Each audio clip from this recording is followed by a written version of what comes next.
Hello and welcome to today's webinar. Today we are joined with Morten Albaek, who will be talking around the danger of work-life balance. So before I pass over to Morten, I just want to let everyone aware that we will have a Q&A session at the end. So please feel free to type in your questions throughout the webinar. Hopefully we'll be able to answer all of them. And so I'll pass over to Morten to start his presentation. Thank you very much, Paul, and thank you for joining in to everybody that has chosen to spend 1 hour of their one life with me. I truly appreciate it.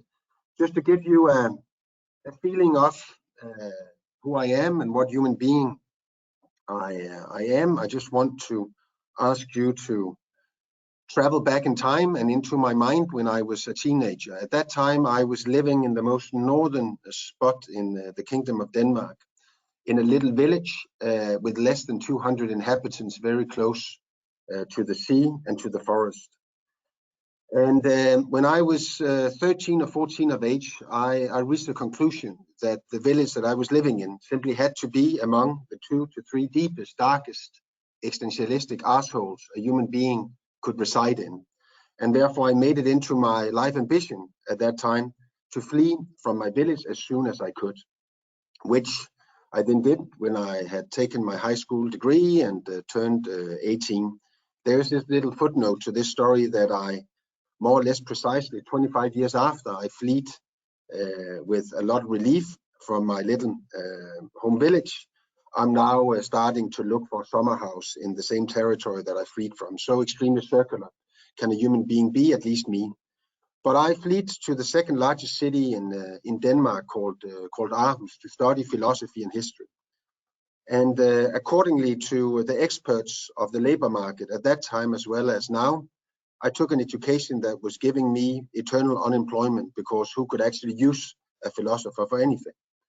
And potentially I'd also been unemployed as of today if I hadn't been exposed to something extremely efficient, namely nepotism. Because I had an older brother that at that time was working in the largest financial institution in Denmark and one of the largest financial institutions in Europe, called the Danske Bank Group. And he was working in the HR department of the Danske Bank Group. And in that capacity, he had been invited with some of the top executives for a leadership course in Switzerland. And one of the evenings, the executives were sitting and having a dinner and drinking some good red wine and having some conversations. And my older brother listened into especially one of the executives complaining about that he didn't really feel that there were enough wildness in his staff. And there, my older brother was kind enough and towards me and quick enough on his feet to afterwards going over and poke that executive on the shoulder and letting him know that if wildness was the only qualification he was looking for in future candidates for a job in his business unit, he was fairly certain that he knew somebody that was qualified, also potentially overqualified, namely the undersigned. And so it went that I, 10 days after that conversation had happened between the executive and my older brother, got a phone call from the executive. And I had, by my older brother, been warned or given a notice that I could expect such a phone call. So I'd also prepared myself for how I would react if that phone call ever happened. And the phone rings up and I pick it up, and in the other end of the line, the executive asked me if I were interested in coming for a job interview with him in the headquarters of the Danske Bank Group in Copenhagen. And I responded back that I was extremely happy and proud and grateful for the invitation to go and come and have a job interview with him. But I had to emphasize that I could only accept his kind and generous invitation if he accepted 2 demands that I had. And as soon as I used the word demands, he took a breath so deep and so long that that communicated much stronger than any sentence that he could ever have created with words, that I was probably the biggest idiot he'd ever had a phone conversation with. But I was young, I was naive, and I was therefore also deeply idealistic. So even though that I could hear on his breath that he was not really interested in hearing any demands from my side, I presented the demands. The first demand I had was that I could only come to the job interview if it happened on a specific weekday. It had to be a Friday, and it could not start before 3 o'clock in the afternoon. And the reason why I at that time found that demand very intelligent was because that I had forecasted that the job interview would not take more than 30 minutes before the executive had concluded that I was deeply unqualified to all jobs in the Danske Bank Group. Then it would be 3:30 for a person that hadn't been to Copenhagen many times, like me. I also predicted that it would take me half an hour to find the cafe that I wanted to go into, a very specific cafe, a cafe called Cafe Europa, which is placed in the heart of Copenhagen. The reason why I wanted to go to that cafe is because I'd seen a movie by the very famous Danish film director Lars von Trier by the same title, Europe. So I always wanted, since I was young, to go and visit that cafe. I would then enter at 4 o'clock in the evening. Since it was a Friday, there would probably be a queue before I could get my first beer. I expected half an hour, then it would be 4:30. Since it was a Friday, there would probably also be a queue before I could get a table to sit at. I also expected half an hour. Then it would be 5 o'clock in the evening. And then I predicted those friends that I had that had been much more clever than me and actually taken an education they could get a job out from, and therefore were already active on the labor market, that they had their last hour at work and they could come and join me at the cafe. So I were not exposed to the humiliation to sit at a smart Copenhagen cafe drinking beer on my own. That demand I'm not too proud of today, but I have to admit that I presented it. The second demand that I put forward is one that I also today believe that everybody that is in a job interviewing process or is searching for a job should demand. Because I told the executive that I refused to send him this classical cover letter in which I, in a one-page, should unfold who I am from an ethical perspective, what life I have lived until now, and why I of all jobs in the whole world would like this job more than anybody else. Because I told the executive, it goes for me as well as for any other human being, that I'm way, way, way too complex to be encompassed in a one-page. Then the executive took the words again, and then he said to me, you know what, you can come on whatever day and at whatever time you choose to come, and you can also choose not to come. I couldn't care. And then he also told me that I could send him anything or nothing. He couldn't bother. And then he hanged up without saying anything else. And then I knew that I, without intention, had not presented myself in a manner that was successful. And I was brought up by my parents to know that when you unintentionally offend another person, it's not enough just to call up the person and say, I'm sorry, or write an email in which you express that you're sorry. No, the only way that you can truly get forgiveness for offending another person without your intention is to work goddamn hard for that person.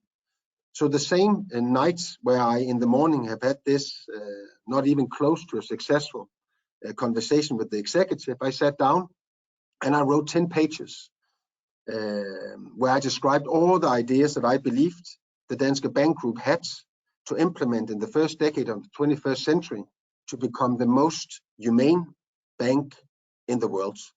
I printed out the 10 pages, bought myself an envelope and a stamp, combined the three things, put it into the physical mailbox. The next day, when I woke up, I called my dad over the cell phone and asked him to send down a tied tie with physical mail. A couple of days later, my mother came down to Aarhus from the most northern part in Denmark, and with my confirmation suit, we went to the tailor to make sure that it fitted me now. A couple of days later, I took off my beards, which have returned, as you can see, in these Corona times. A couple of days later, again, I went to the hairdresser and had my hair cut.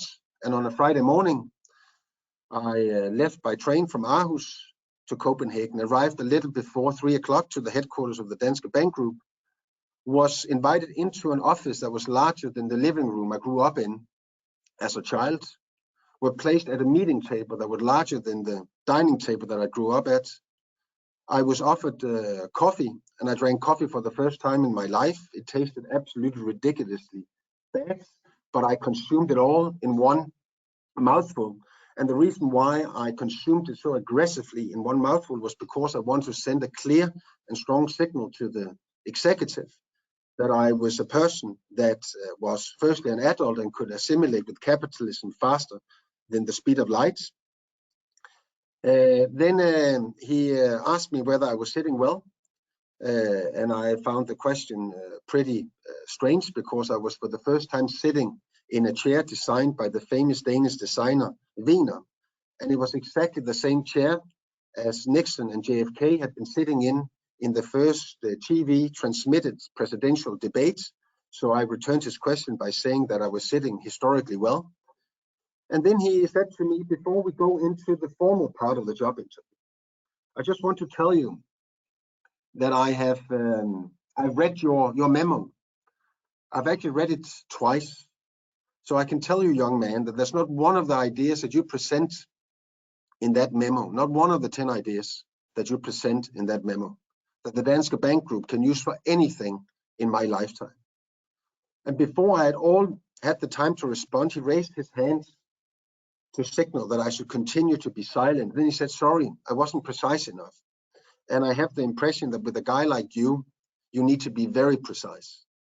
What I'm trying to tell you, young man, is that there's not one idea in that memo the Danske Bank Group can use for anything in its lifetime.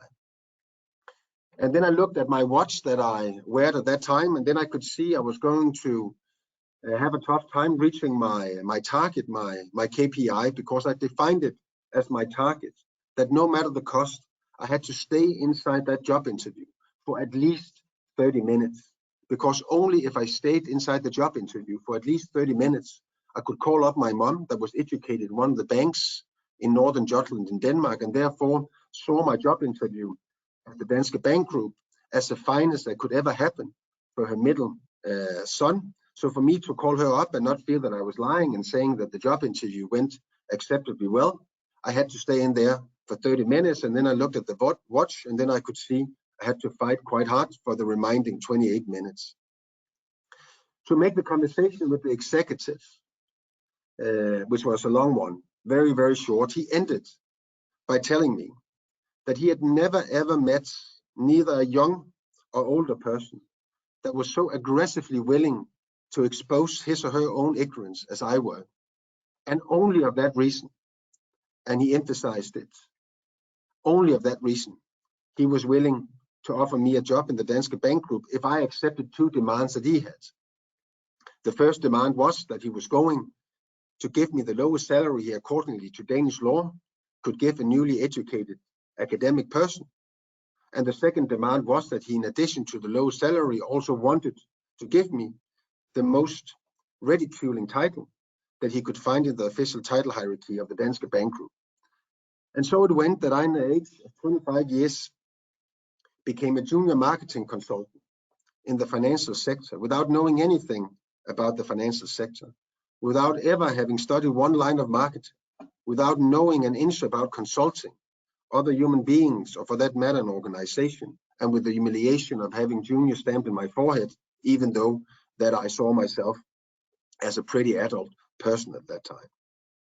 Why do I tell you that story?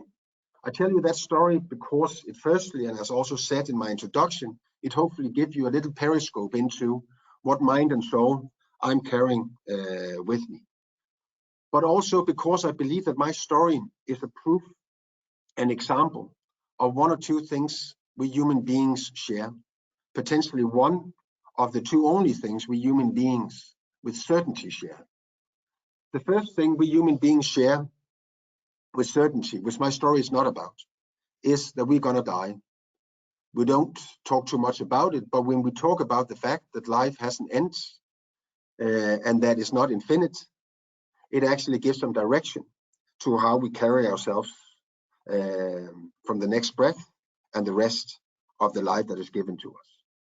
The second thing we human beings share with certainty, which my story that I just shared with you is about, is that independently of how long or short a life that awaits for us from this given moment and onwards, and we cross whatever we can cross and we pray to whatever gods we believe in, that it's a fact for everybody that is on this call that life must be as long as humanly possible. But independently of how long or short a life that awaits us from this giving moment, then that life is full of coincidences and thereby, per definition, unpredictable. Independently of how much we decide today to structure and plan and organize and prepare ourselves for tomorrow, is an existentialistic fact that will never ever change, that also tomorrow will be full of coincidences and thereby, per default, unpredictable. The interesting question is then, from a philosophical existentialistic perspective, what characterizes a human being that are best at handling and managing life's coincidences and thereby unpredictability? And in my book, it's a person that has a strong self-awareness, is aware about who he or she is, who he or she never want to be, and who they can never become. But for us human beings to always have a strong self-awareness, we need to understand that there is a specific ladder that we have to climb every day as long as life is given to us. And that ladder is a fundamental other ladder than all of you, and myself inclusive, have climbed since youth, namely the career ladder.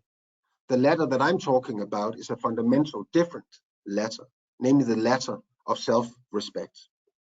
And now I'd just like to go through the different steps in the ladder of self-respect, and therefore hopefully I can now click to the next slides, which I can see is beyond my capabilities.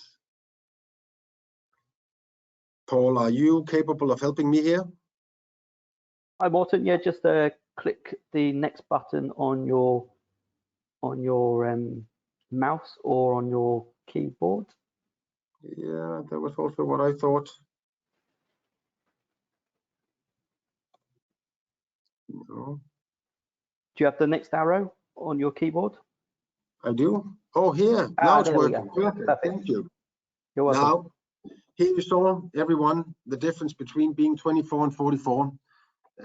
I have some technology disadvantages that I hope you can forgive me for. But as I said, then for us at all times to be capable of leading ourselves through all unpredictability that life is presenting for us as a given and something that we cannot change, we need to have a strong self-awareness. And therefore, we also need not just to focus on climbing the career ladder, because there's another ladder that is much, much, much more important for us to climb, which is the ladder of self-respect. The ladder of self-respect stands on a foundation of honesty, which means that the person that every day reminds him or herself about that you need to be as honest towards yourself as is humanly possible, and primarily, if not only, invite people into your life that is honest towards you. Those people win the opportunity to develop a healthy and strong self-insight, the insight into what you can and what you can't. People that develop a healthy self-insight develops the opportunity to develop a strong self-awareness, as I mentioned, meaning that you're aware of who you are and who you never ever want to be. A person that develops a healthy and strong self-awareness wins the opportunity to develop a strong self-worth, meaning that you actually feel independently of what role or position or what capability technically and intellectually you master. You find yourself to be a worthy human being, that you appreciate yourself ethically and morally. And a person that has a strong self-worth wins the opportunity to develop a strong self-respect.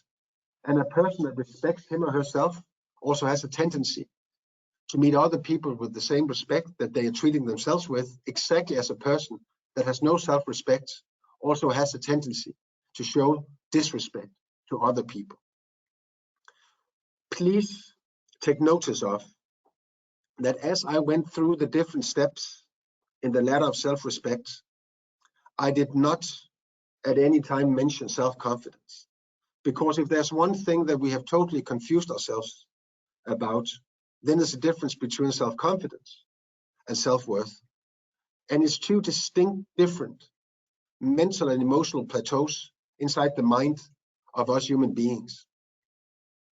Self-confidence is a feeling that emerges inside us human beings when we have a strong belief,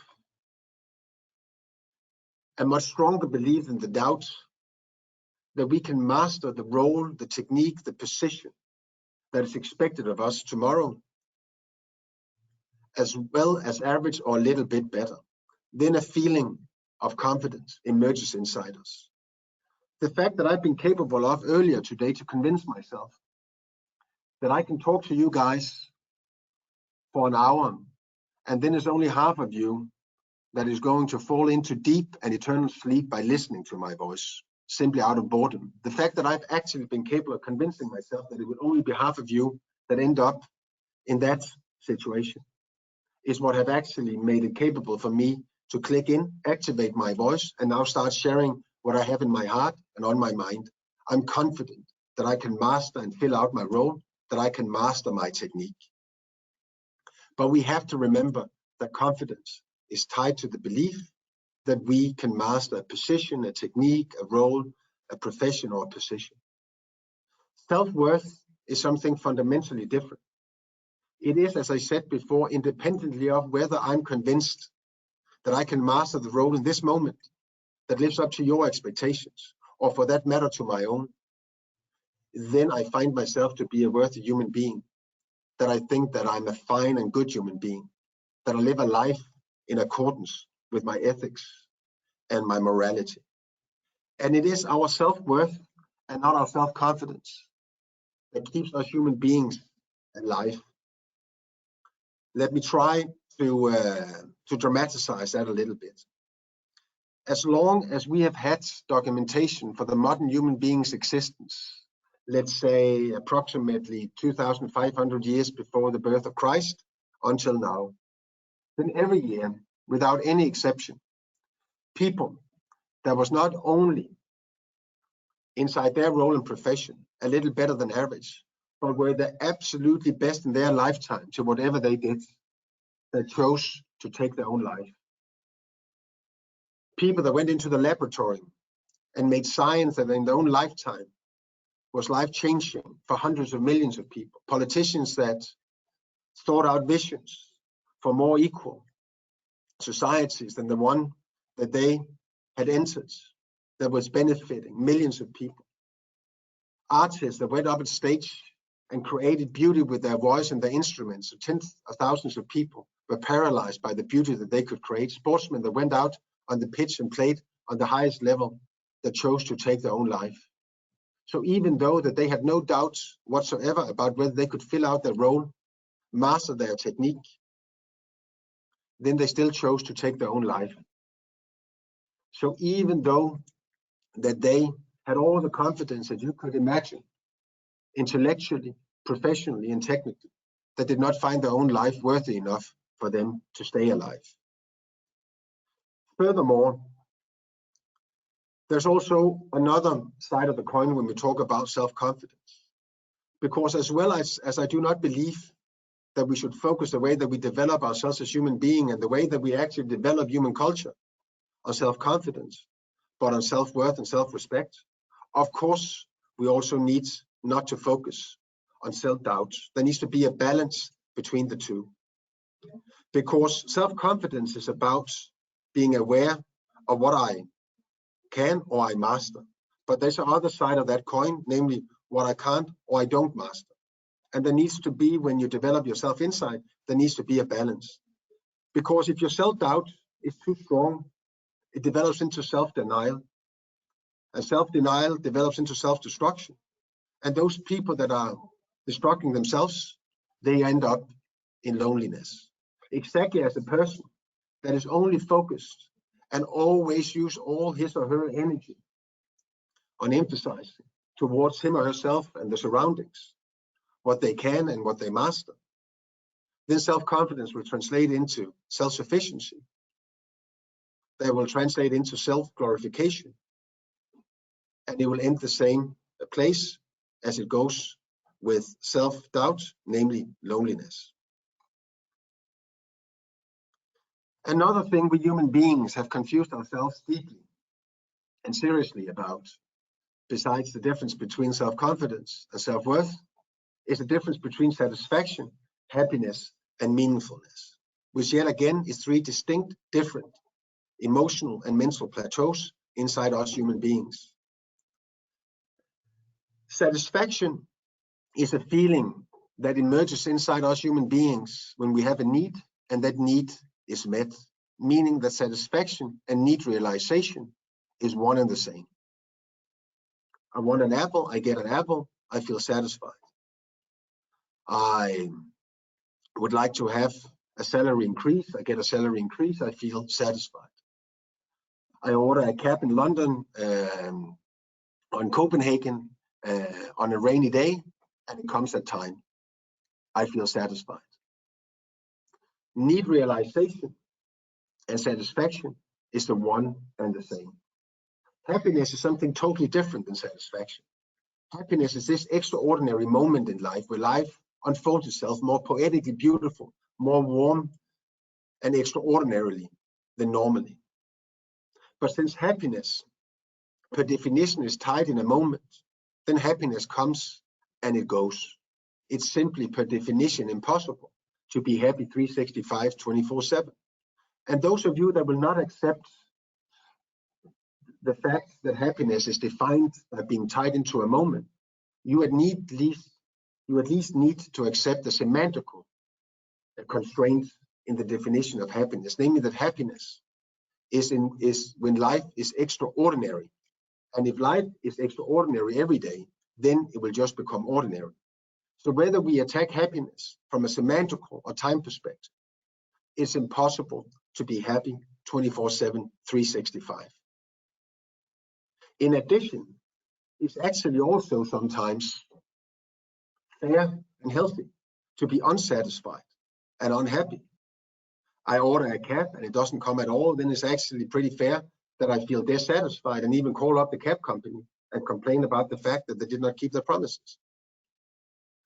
I lose one of my loved ones, then it's not only fair, then it's healthy that I express my unhappiness. And interesting enough about satisfaction and happiness, then it's also impossible to be both dissatisfied and satisfied in the exact same moment.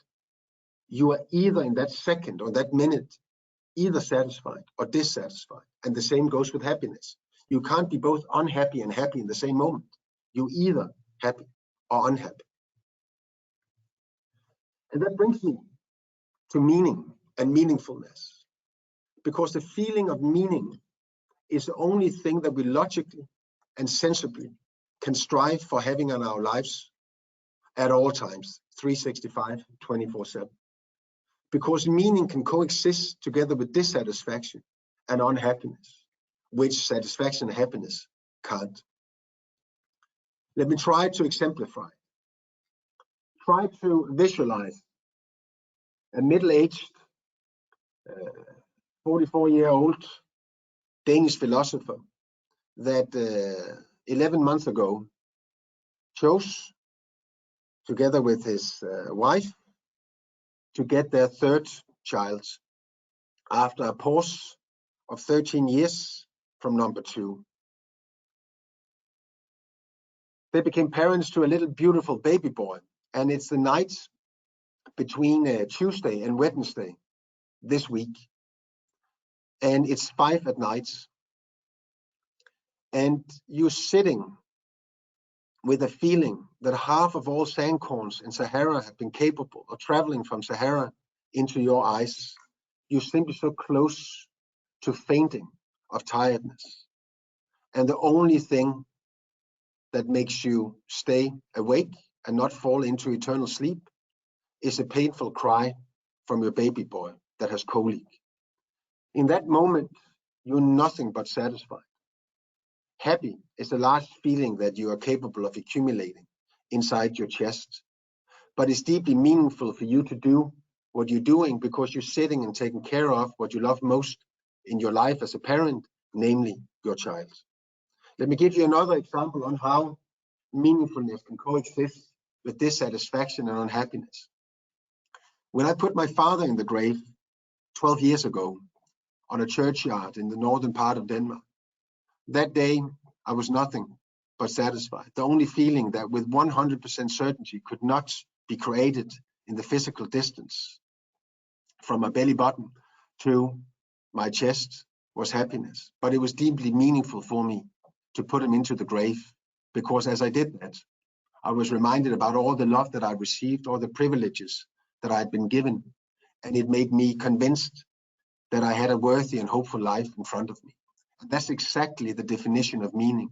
That is, when we human beings stand in the now with our reflection about the life that we've lived and with our prediction of the life that is ahead of us, then we're convinced that that life that awaits us is a life that is worthy and full of hope.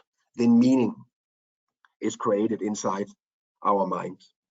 And since meaning is the only thing that can coexist with dissatisfaction and unhappiness, and thereby the darkest and most difficult and complex moments in us human beings' lives, meaning is therefore also the most important building block in the modern human being's existentialistic immune defense system. That is what will make sure that when we are defeated in a moment, when things look dark, we'll stand up, move on with hope and worthiness into the next hour of our life.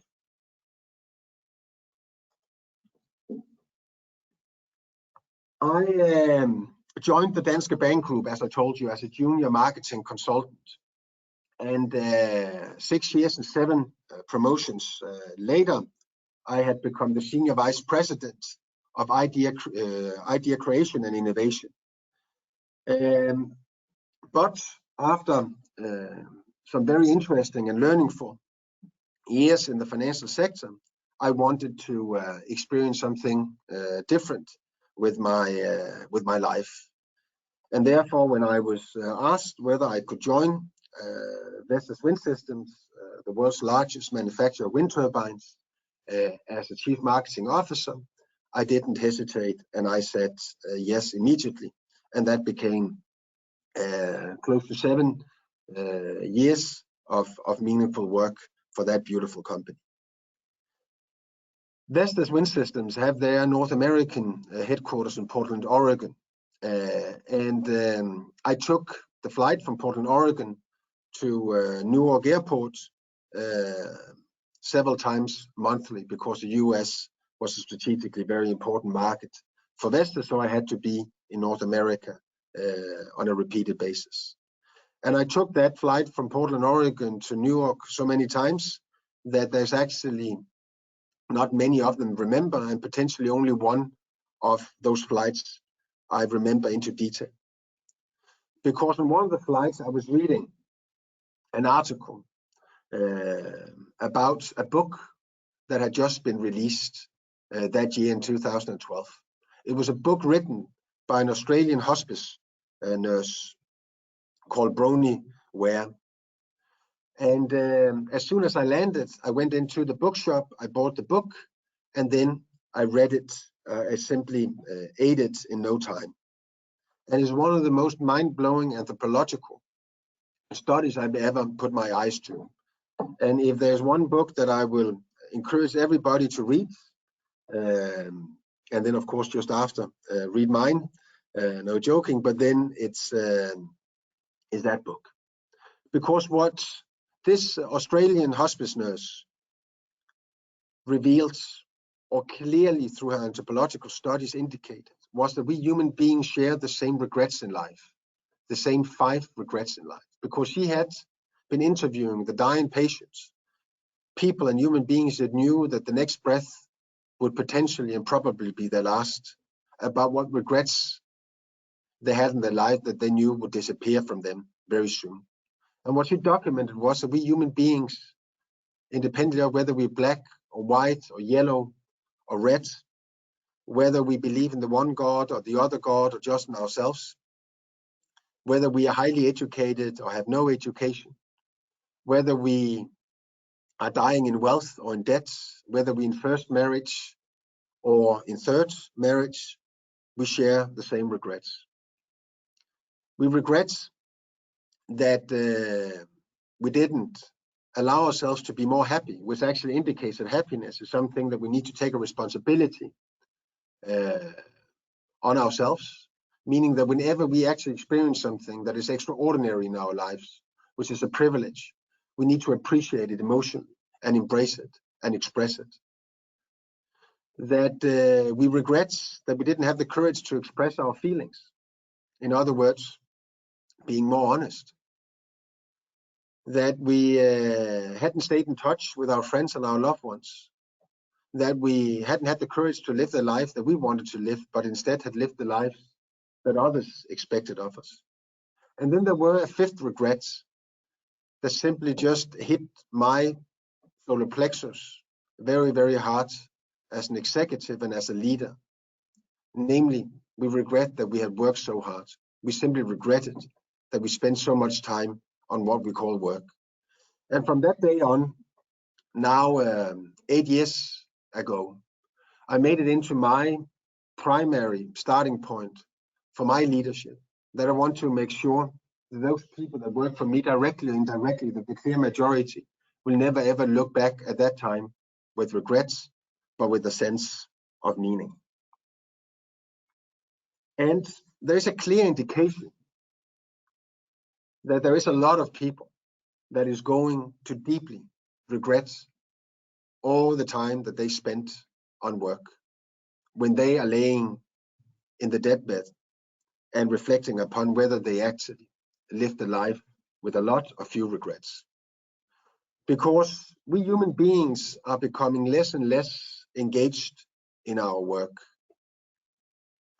If you take the world in general, then 15% lives up to the scientific definition of being engaged. 67% is disengaged, and then there's 18% that is proactively disengaged. And when you're proactively disengaged, it means that you meet at your work, and then you structurally work to destroy value for the organization and company that pays your salary. You're manipulating the leader's time. You are reporting yourself sick, even though that you're not. And you're the classical, what I call canteen complainer. The person that are sitting when the leaders are saying, fine, are we then all aligned? And if not, please speak up that we're now going to go to the right. And then there's dead silence in the room. And then this person will go into the cantina, sit with colleagues and say, do you know what the leader just said is never going to happen? Just forget it. Let's move in another direction. And then there's fluctuations across nations, whether we're in Scandinavia, with the US. But the fact that among all full-time employees that we have on the labor market globally, then there's only 15% that's actually engaged in their work, for me indicates not only a loss of efficiency and productivity in many organizations, because people that are not engaged are less efficient, less productive, but it's also a loss of life.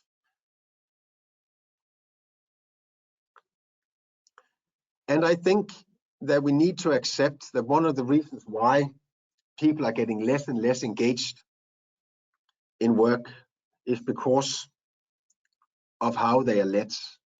Actually, the primary driver for engagement at work is your closest leader. It covers up to 90% of your engagement levels, how you are led. And a new generation is coming into the labor market that will simply not accept to be led as my generation have accepted it. And they want to be led in a different way, in a more purposeful and meaningful manner. In other words, I believe that we will see in the decade we've just entered a move into what I call meaningful and purposeful leadership, because it's simply impossible for the greatest organizations in the world and for the new ones that are being born to have success if you're not embracing the fact that the millennials and Generation Z is simply just built emotionally and mentally and intellectually in a different manner than me and my parents. And therefore, either you embrace this change or you will be challenged on your ability to run your organization and your business. Now, In the final part of my presentation, before we open up for Q&A, I want to touch upon two philosophies that and terminologies that I perceive as absolutely most stupid, ignorant, and dangerous philosophies and terminologies that are impacting the way that we think about our own life and how we think about leading and building organizations. The first one is work-life balance. It's an American English term invented in the 1980s. And it's a terminology that, a philosophy that is built around the belief that work is one thing and life is something different, and those two need to be balanced between each other. So work is one thing, life is another, and then we need to find a healthy balance between life and between work. Now, for me, that is obviously completely and absolutely bollocks. Work is, of course, an embedded and integrated part of life, and therefore it's not about work-life balance, about life balance. But if we just shortly try to take the terminology and the philosophy of work-life balance seriously, and we actually believed that work and life were each other's oppositions, that they were two different things, then we have to answer the following question. Is the true opposition to life work? No. As far as I know, then the true opposition to life is death, and either you are alive or you are dead. But yet again, in respect for the terminology, let's try to take it seriously for a minute more. So let's say that work and life could be divided, and that work is the true opposition to life. Then wouldn't it also then mean that when I actually go to work, and if I get depressed, full of anxiety and stressed, I could then leave work, leave those illnesses behind, and then when I enter life, I would be well off mentally and physically, and the other way around. Obviously, if you have anxiety, stress, depression, and feeling lonely at work, you'll take those emotions with you into the other corridors of life, and vice versa. Finally, and just to reveal the absurdity in the terminology of the work-life balance philosophy, then if we could divide work and life, what if then work actually made me sick, which is the case to a higher degree for many more people in the world? Never ever have we become so stressed, so lonely, and so full of anxiety by entering our workplaces as we're doing just now. If work were making us sick, then even though that it is the opposition to life and it should be balanced against life, then I hope we agree it shouldn't be there at all. It's a little bit like when you're mixing a gin tonic on a Friday afternoon.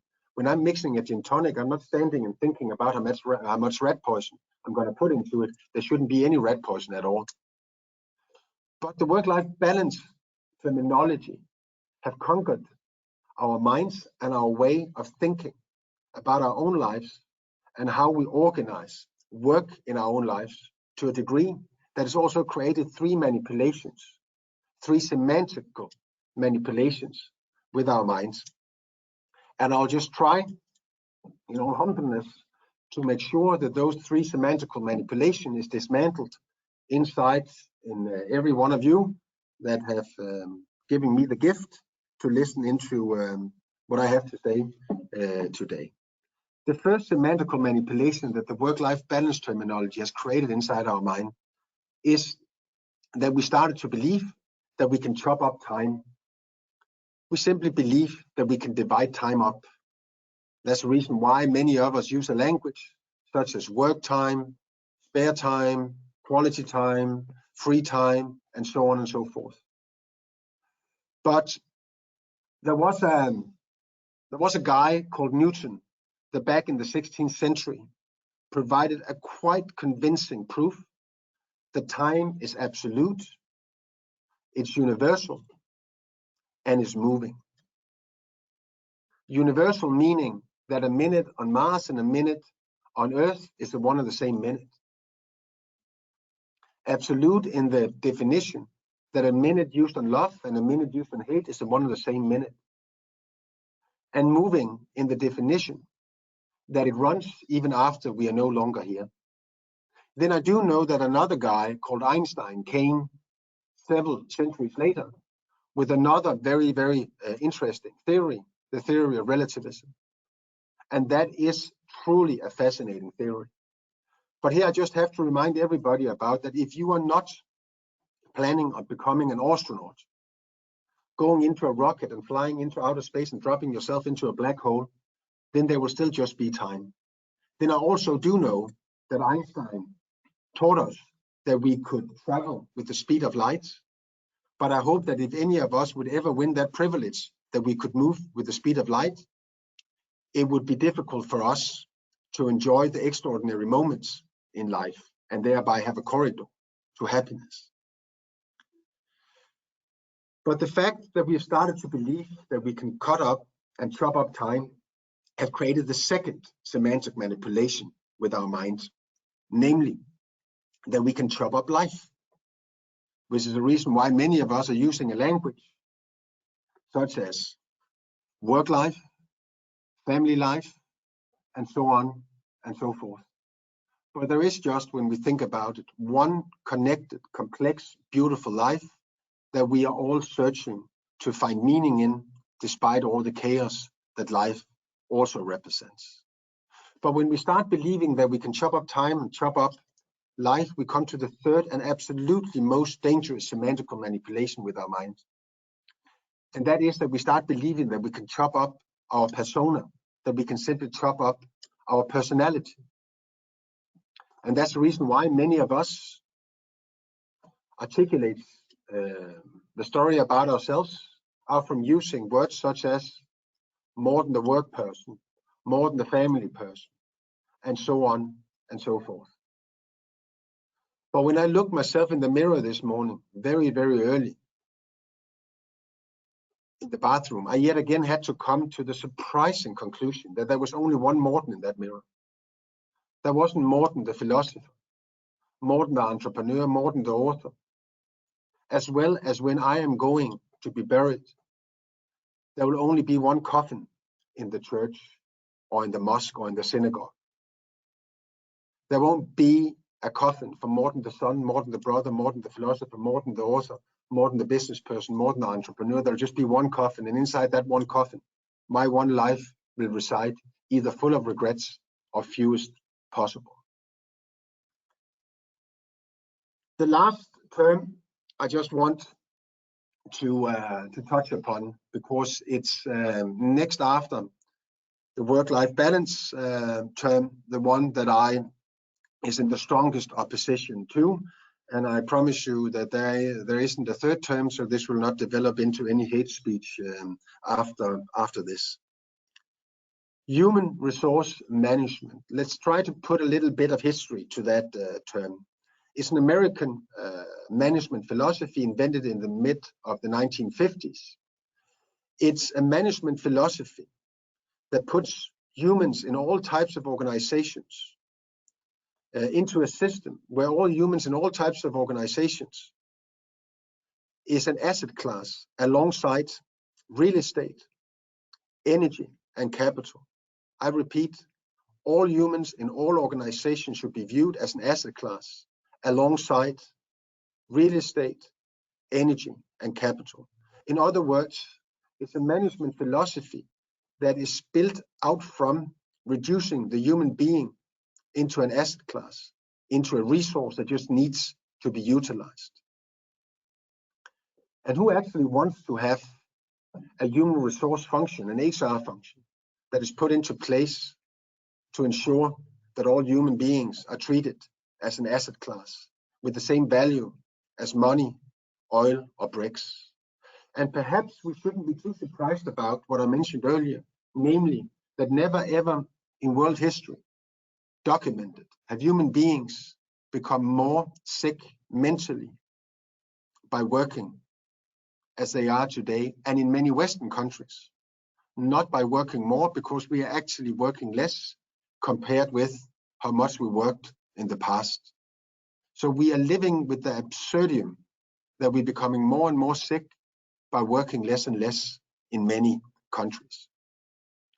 And perhaps you shouldn't be so surprised, since the labor market that we have and the organizations that most of us work in are built up around human resource management. And therefore, what we should do was that we should immediately start working on dismantling the human resource management functions of all organizations and replace them with the human potential leadership functions, functions that are put into place to ensure that there are competences, infrastructure, and culture to ensure that the human potential that goes in the door of all organizations 5 out of 7 days every week, that potential is led in a manner so it's realized and unfolded, not frozen or eroded. And we have to accept the fact that language creates realities. So first, when we as leaders or as human beings or as business owners break out of the language of the past, can we actually truly start developing a new and much more humane both capitalism and labor market, and thereby society. That was what I had to share with you. And if you're not already fallen into deep sleep, I'm very curious to hear your questions and comments. Thanks, Morten. That was great. So I've only had 2 questions in. One of them's through the chat and the other one's through email. So if before we go to the questions, if anyone's got any further questions, feel free to type them in. The first one's around people wanting to know the name of the book. Obviously, the one you mentioned, obviously your book. Yes, no, thank you very much. Yes, my book is called One Life: How We Forgot to Live Meaningful Lives, and can be found on Amazon. And it's a book which can be read both as a book for inspiration on how you find your own inner meaning in life, but also how you develop meaningful organizations and societies. So you can read it both just for your own emotional existentialistic sake, and you can read it as a leader or as a person that has the ambition of becoming a leader. Thank you. Perfect. So we've had another question coming. Could you explain more around the role of human potential leadership? Yes. So human potential leadership takes its point of departure in not only, of course, viewing the human as a potential that you have a moral responsibility to unfold instead of just a resource that you have to utilize, but it also takes its point of departure in that you as an organization, as a leader, needs to ensure that everybody that works for you feels the highest degree of meaning in life with the work that they are doing. And most organizations that are based on human resource management, they're measuring the employee satisfaction score. And the interesting thing about measuring on employee satisfaction is, as I also mentioned earlier in the presentation, is that what you're actually measuring on is your ability to meet the needs of the organization, not whether the work that the people are doing is something that's actually contributing directly to the feeling of life quality or meaning in their life. And the interesting thing is that a human being that feels meaning in life with the work that he or she is doing is 5 times more productive and efficient than one that is just satisfied, is 90% more engaged, significantly easier to retain, much more full of initiative and creativity, is much less sick and can overcome much higher stress levels. In other words, an organization that is implementing human potential leadership will measure on their meaningfulness quotient, because if that is high, then they also know that they created the infrastructures, the competences, and the culture to ensure that the potential that goes in their door every day is something that is being unfolded and realized, and not something that is being frozen and deteriorated. And that's also the reason why that when I developed my company, Voluntas, now soon 5 years ago, I also started on developing the world's first scalable methodology to measure an organization's meaningfulness quotient, which is now something that we are rolling out in several organizations, both public organizations and private organizations, and across more or less all inhabitant continents, or also internationally and globally. So in the core of human potential leadership resides the fact that the leadership needs to be one that creates meaning for the people in the organization that comes and work for you every day. Excellent. So just on the back of that, we've had another question come in. Do you believe that human potential leadership can replace HR and businesses can move from the attitudes and functionality of capitalization in the short term? I would say the transformation is happening just now, and of course it's happening in quantities, small amounts, meaning that there is a few organizations that are moving and brands that are moving in this direction, but more will follow. I have absolutely no doubt about that. Also because I do believe that we are seeing the emerging and a new capitalism emerging, what I call humanistic capitalism, a type of capitalism that is based on the following sentence, namely that the value of money depends on how it's earned. In other words, that morality is going to have a higher weight than legality. In most organizations of the old capitalism, they feel that they are doing something morally as long as they are just running their business legally. But a new generation of consumers and employees are arriving to the consumer market and the labor market. And for them, it's not enough that you're just doing and running your business legally.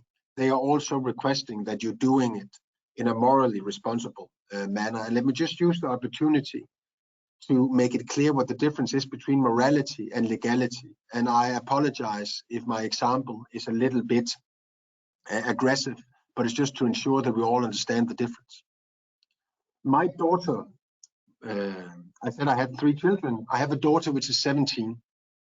According to Danish law, that means that any adult for the past 2 years legally could have had sexual intercourse with my daughter. According to Danish law, that would have been legal. I hope that everybody that is on this call would find it deeply immoral to have a sexual intercourse as an adult with a child who is 15 or 16. There's a huge difference between legality and morality. There's a lot of things that are legal that are not necessarily moral in their substance. And I do believe that a new capitalism is emerging, where morality will take a much higher and heavier position. And that also goes in the way that we treat the humans that come with the gift to our organizations every day, that they're spending time from their one life that will never ever come back with us.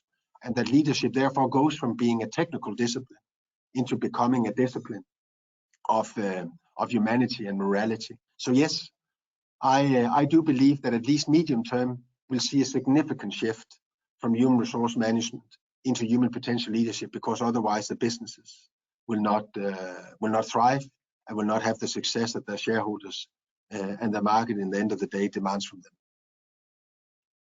Thank you. Okay, so we've got time for one more question. Obviously, questions which have come in, we'll pass them on to Morten, who will then get in touch afterwards with his answers. So the last question is there a tool or any method of understanding where one stands on the ladder of self-respect?